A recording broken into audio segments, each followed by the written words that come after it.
Ugly Pokemon! My favorite way to feel better about myself. Whenever I'm feeling like I don't look good, I just unlock my phone and boom, self-esteem boost. Everyone likes to dog on these guys, but it's important to remember that a lot of these Pokemon are ugly for a reason. Many of them are based on real animals, and I don't know if you've stepped outside before, but yeah, nature can be one hideous bitch. I think God put all the ugly fish at the bottom of the ocean so people wouldn't see them. But they say that beauty is in the eye of the beholder, and that's certainly true. Sometimes. So why don't we take a look at some of the franchise's ugliest monsters that somehow manage to get cards that won't make you lose your lunch. What's blue, ugly, and covered in disgusting spasming growths and just got a beautiful illustration rare? It's everyone's favorite frog! Me and this toad have some history since he was the poster boy of my bad Pokemon with great cards video, but that doesn't mean I've softened up on him. Seismitoad has a pretty infamous history in the TCG, but today we're just focusing on his art, which for the most part are actually not horrific. Except for these two 3D abominations. Don't get me twisted, I'm not saying these cards are enough to make me want to f the damn thing, but at least they managed to make him not completely repulsive looking. But if this was all Seismitoad had to show, we wouldn't be talking about him, and I would probably still have eyeballs in my skull. No, the reason this guy is making the list is because of two words, Shinji Kanda. This man is responsible for some of the most iconic arts of the TCG in the last few years. His style incorporates tons of tiny details and extremely intricate backgrounds to create stunning illustrations that are unlike pretty much anything else we've seen before. Now you may have noticed that I'm not showing this card on camera as well. That's because it's $200. You heard me right, a Seismitoad card is $200. That, my friends, is the Shinji Kanda effect.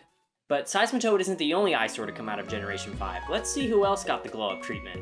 Black and White introduced a lot of new fighting-type Pokemon. Scrafty is my favorite of the bunch, and the Swords of Justice are pretty sick too, but the winner of our most likely to cause an overdose on Pepto-Bismol award has to go to Conkeldurr. Now, I'ma be real with you here, I actually really like this dude, but even I could admit he looks like the baby from Eraserhead on steroids. Pretty much all of his entire lineup of cards isn't doing much justice for him either. His arms in this card from XY base set just look really off, and this one from Battle Styles is, well, from Battle Styles. And this alt art from Pokemon Go is like weirdly realistic and just yucky looking. But it's not all doom and gloom, because once again, Black Bolt and White Flare have come to bless another freak with a pretty great artwork. The colors on this card are really saturated and just pop, and the long shadows give you the sense that Conkeldurr has just clocked out after a long day and is looking up and admiring all his hard work. Does he still look like a clown with that stupid red nose? Sure, but you can tell by the smile on his face that he's ugly and proud. And I love that for him. Gen 4 did something pretty damn cool and went back to some older Pokemon and gave them new evolutions. They honestly did a really great job of picking Pokemon that had a lot of potential to level up into new designs that they always deserved. We got Gliscor, Togekiss, Honchkrow, Glaceon, Leafeon, freaking Weavile. But they weren't all winners. For every Gallade or Miss Magius, you got your fair share of Magmortars and Lickilickies. Let's start with the latter. When I first heard that they were giving the old Lickmeister an evolution, my mind ran wild thinking about all the crazy stuff they could do with that tongue. Maybe they could go the edgy route and make it like super sharp so it stabs or slices with it, or maybe you could turn it into a flying type that hovers by spinning its tongue like a helicopter. Or maybe you could just make it fatter and uglier and more stupid looking. Yeah, they went with that one. There's no getting around it. This guy looks derpy and dumb as bricks, but hey, maybe in the hands of the right artist, Lickilicky's full potential can be unlocked in the TCG. Let's take a look at his debut card. Oh my goodness! This card is so horrendous looking that I actually kind of love it. The early Diamond and Pearl era of the TCG had some 3D models that looked really funky in a so bad it's good kind of way. But as much as I love how awful this card is, it's not the reason this guy made the video. Lickilicky's beauty was finally fully realized in TCG Pocket. Now this is some impressive tongue game. This card is so colorful, cute, and derpy in all the best ways. We actually get to see Lickilicky doing what I expect Lickilicky does in its free time. You know, eating stuff with its tongue. Which surprisingly, pretty much every single one of this guy's cards has completely failed to depict in an interesting way. Speaking of failing to depict in any interesting way, Magmortar. I guess it's not surprising that the evolution of the literal ass-face Pokemon isn't a looker, but my lord! Bro looks like a hot Cheeto Puff with 2 chicken drumsticks for legs. And why do his lips wrap around his entire face? Dude's got that, you wanna know how I got these scars type shit. Even his sitting cutie plushie, a product line that has managed to make even the most repulsive monsters look cuddly, couldn't save this guy. But I digress. We're here to talk about cards, so let's... I can't do it. They gave this clown a damn holo for his debut, which back then was a good hit since the Level X cards were so dang hard to pull. Game Freak really thought you'd rip this guy open and go, holy sh**. But I'll give credit where credit is due. The Flame Bazooka Blob has actually gotten a few flattering artworks over the years. However, the reason he made the cut is because of not 1, not 14, but 2 cards from Crown Zenith. The first of the 2 is technically an Electivire card, with Magmortar just watching his bro charge up with a pretty funny expression. Certainly not how I would be reacting if my friend got struck by lightning right in front of me, that's for sure. Come on, man. You gotta trade me that Flygon card. Nah, I'd rather die in one of the most statistically unlikely ways possible than trade you this card.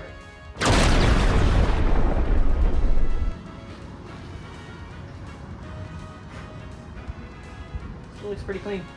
The other card that actually belongs to Magmortar is this super adorable one of the 2 sitting by the campfire. Magmortar and Electivire, and their entire evolution line for that matter, have always kind of been seen as a pair, so it's cool to see that finally recognized in the TCG. Their attacks even synergize with each other, which is another really neat touch. My favorite of the 2 has to be the campfire one, because I really love the watercolor look, and I'm just a sucker for cute cozy stuff like this in general. You done good, Cheeto Puff. You done good. The last Gen 4 atrocity I want to talk about today is Probopass, and I'll keep this one brief because what more really needs to be said about this guy's design? He evolved from a nose into a bigger and more hairy and ugly nose with eyes. Yeah, remember eyes? I don't. In all seriousness though, I think even more than the nose hair, it's the eyes that take Probopass down a few pages on the Nosepass evolution tier list. Nosepass has eyes, I guess, but we never see them, and I think that's for the best. It makes it feel more like an ancient statue and not like a rock that suddenly has organs. It's been well known for a while now that Nose and Probo's designs are based on the Moai statues of the Easter Islands, which is admittedly a really cool source of inspiration, so I get why they made the choices that they did. I just wish this guy was a little easier on my non-existent eyeballs is all. Well, thankfully, illustrator Karia understood the assignment, because their illustration rare from the Twilight Masquerade expansion depicts Probopass going full statue. I really love the slice of life genre of illustrations in the TCG. Oftentimes when we see the Pokemon world, it's through the lens of adventure or battling, which is exciting, but seeing the normal and mundane is equally interesting to me as well. There's always so much to unpack in cards like this. We have a ton of cameos. Lotad is going for a little stroll, while these Starlies poke around for trash to eat. There's a Bidoof and a Boltund going for a run with its trainer. And I almost missed this one, but in the background you can see a Larvitar sitting next to an old man. Oh, and Probopass is here too, which is cool, I guess.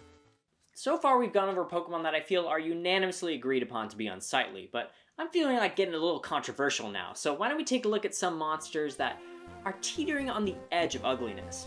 Yeah, so apparently people think Venusaur is ugly. It's okay, we all have wrong opinions every now and then. The best Gen 1 starter has obviously had a ton of cards over the years, some of which are absolutely stunning, and others are Venusaur EX from XY Evolutions. Now, to be fair, these 3D models aren't flattering on even the most photogenic of Pokemon, but good God, this is one ugly-ass frog. But we're here to talk about good artwork, so let's talk about the best artwork from 151. Seriously guys, this is way better than the Charizard or the Blastoise. The Venusaur Special Illustration Rare is one of my favorite cards in my entire collection. This one falls into the rare category of cards that I wish I could own as a full-size art print. The vibes are just off the charts here. The colors on all the plants are vibrant and beautiful, and it gives the art as a whole this very tropical feeling, which I don't think we normally see Venusaur associated with, but it really suits him. And the art style of Venusaur himself feels so classic. It really harkens back to some of the OG Ken Sugimori illustrations from the early days of the franchise. This is certainly my favorite card we'll be talking about today, and if you don't already have one of these in your collection, I would urge you to fix that. This piece of shiny cardboard really is display worthy, especially alongside the rest of his evolution line. If I had any criticism of this, and this is really just a nitpick, I wish that the holo lines were diagonal like they were on Bulbasaur and Ivysaur, because that would have given the illusion of sunlight in the art like the other two have. But other than that, no notes. Absolute cinema. So far we've been focusing on cards that have gotten full art illustration rares, but there's one mirror I do want to shout out that's gotten a pretty great normal artwork as well.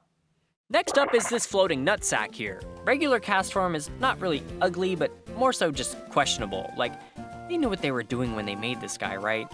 Now, I like balls as much as the next guy, but even I can admit this design is a bit silly.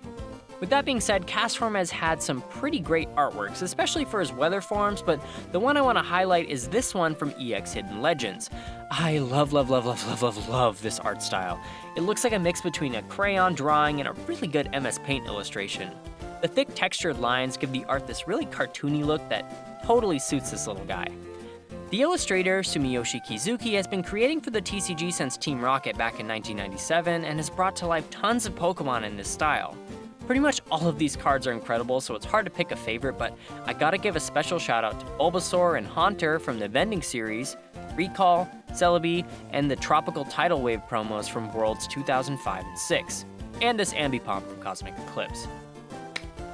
I'm kind of feeling tempted to collect all this illustrator's cards now. Never mind. Our last entry is also the newest Pokemon on the list. Ursaluna looks like if Ursaring rolled in the mud and then cracked an egg on his head with a sledgehammer. Okay, this guy isn't that ugly, but I mean, when you look at him compared to Ursaring, I can't be the only one that feels like something's off here, right? Ursaring looks like a scary, menacing bear, and Ursaluna looks like he's trying to be a scary, menacing bear. Hey, why is it getting all red? Sweet Jesus! Okay, now we're talking. This bear is hitting the perfect mix of looking cool, scary, and ugly. Blood Moon Ursaluna is a super playable card in the TCG right now, so I'm used to seeing him all the time, especially the really ugly full art version, but holy moly. Once this guy gets cured of bad 3D model syndrome, we get this bad boy from Prismatic Evolutions. And I just want to say, before he changes his mind and decides to maul me to death, I take back everything I said before. You're actually a very handsome bear. And there you have it. Honestly, one of my favorite things about the TCG is just the sheer variety of artwork. With so many different illustrators contributing to their art to the game in each and every set, it makes every new card feel special. And that means that even ugly Pokemon that would normally make you want to burn your own eyes out with bleach can sometimes get cards that you'd actually want to collect yourself. Now,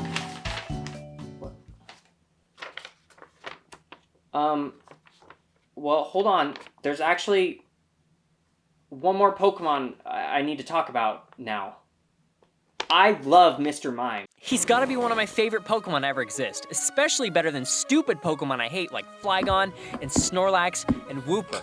Mr. Mime is handsome and intelligent. He's never ever had any unflattering artwork, and I want everyone to stop thinking he's creepy and weird. Mr. Mime has contributed so much to society, like the creation of the iPhone and solving world hunger. Mr. Mime also has the best artwork ever created in the history of the world, even blowing half-rate amateurs like Van Gogh or Da Vinci out of the water. His card is only so cheap because Mr. Mime is a generous soul that wants everyone to experience his grace. From now on, this will become a Mr. Mime channel. This concludes the message. Wait guys, he's holding my family hostage, please!